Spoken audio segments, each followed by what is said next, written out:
I didn't finish VEDA at all. Not even a little. And I also don't care. And here's why.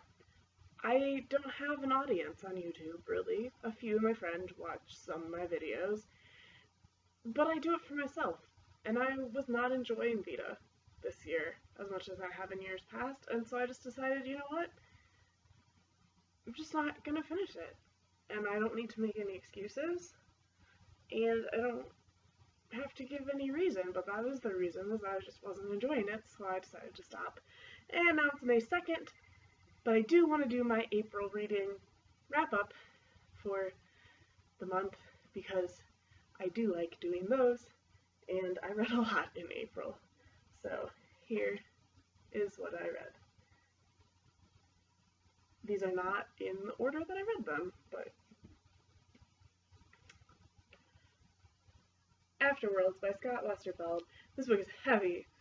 It's also gorgeous. It has this black and white alternating thing going on.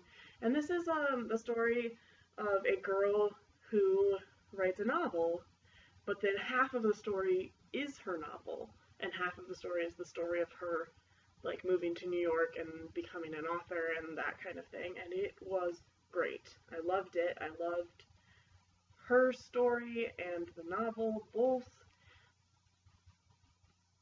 It scared me though, like it was scary. This book was scary. Her novel is scary, and I actually had a few nightmares while reading this book, which was weird, and like normally I wouldn't really be into that, but I was so into the like meta story of her like writing a book that I kept reading, and I did really enjoy it a lot.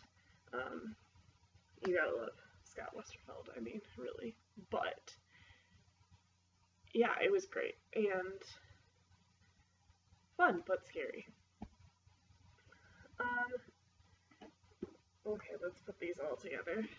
I don't even know what the right order is. This one. I read 3 of the Redwall books this month. I mentioned in my last video that I'm doing a reread of the series, and so this month I read Mattimeo, Mariel of Redwall, and Salamandastron. Both my sister and I realized that our favorite one growing up was Salamandastron, and I did really enjoy it on reread, but I truly loved Mariel of Redwall also on the reread, and I'm now reading the next one, and I'm just like, I'm blowing through this reread because I love these books still so much, and they stand up to rereading as an adult really well, I think. I still am really enjoying them.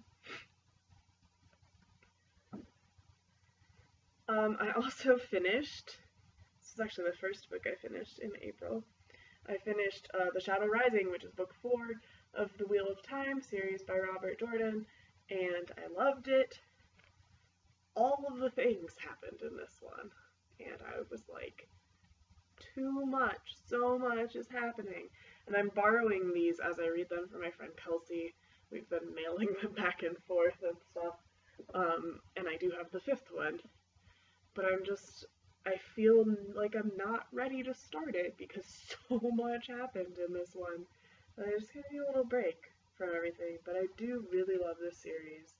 It's very original. I stand by that statement. I think I've said it about every single one that I finished so far, but it's super original, and you just don't run into that too often anymore. I mean, these were published a while ago, but I'm loving them. They're very long though, so it's a slog through them, but an enjoyable one. This one was kind of I don't even know if I should have counted it on my Goodreads list, but I did. And it's J.K. Rowling's Very Good Lives. If you do not know what this is, or if you were like, J.K. Rowling published a new book, not really. This is the graduation speech that she gave at Harvard University, whatever year that was, she did that. And it's like my favorite speech that has ever been given. And it's subtitled The Fringe Benefits of Failure and the Importance of Imagination. And this speech has really, it's gotten me through a lot of very hard times in my life, and I love it, and I adore it, And the line in this speech, the Imagine Better line, is the catchphrase of the Harry Potter Alliance. And also, like, the illustrations to this book are just gorgeous. They're very minimalist, but very beautiful. And it's great to have this in book form. And if you know anyone who is graduating or ever will graduate, buy them this book because it would be the best graduation present. And the last book that I read in April, which makes 7 books, if you count the J.K. Rowling one, is The Divine Comedy by Dante Alighieri. And here's the story. I read Inferno. I actually have another copy of Inferno. Where is it? Here. I read it for the first time in AP English in high school and adored it. And we did creative projects on it that was really fun, and I loved it. And then I read it again in humanities class in college and loved it the second time as well. And I've always wanted to, since that AP English class, I've wanted to read the rest of the Divine Comedy. And I did start Purgatory once and just couldn't get into it. And I found this at a library book sale, a library book sale recently, and decided, I'm going to push through it. I'm going to read this because I really want to. And I did enjoy it. Again, I enjoyed Inferno for the 3rd time, really a lot.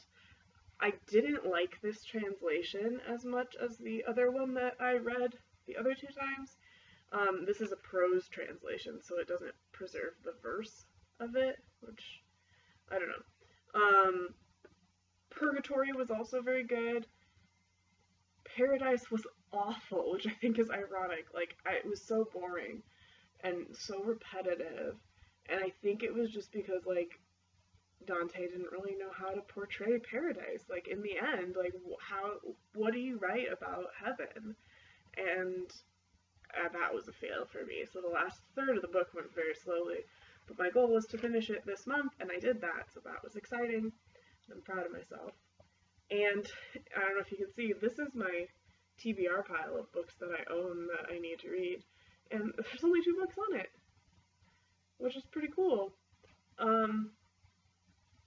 So I just bought another book, and I'm in the middle of reading 2 more, and I'm doing really well on the whole reading thing this year, and I'm loving reading, and I'm going to keep going with the reading. Yeah! May.